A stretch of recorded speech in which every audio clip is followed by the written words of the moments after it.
Mayonnaise and এটা master সসে deep করে খেতে খুব ইয়ামি লাগছিল।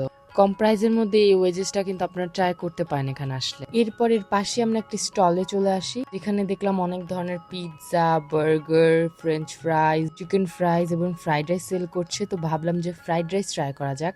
আর ফ্রাইড রাইসটা ছিল একদম সিম্পল বেসিক, মনে হচ্ছিল বাসায় রান্না করা, একদম প্লেন।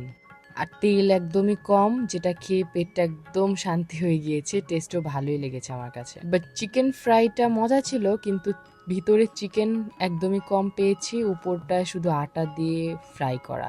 এটার প্রাইস ছিল 120 টাকা। এত কম প্রাইসে ফ্রাইড রাইস এন্ড চিকেন পাওয়াটাও কিন্তু অনেকটা। তো যাই হোক, এরপর আমরা চলে গেলাম ফিশ বারবিকিউতে। এখানে দেখলাম অনেক ধরনের ফিশ সেল করছে, যেমন তেলাপিয়া, কোরাল, সুরমা, আরো অনেক ধরনের মাছ।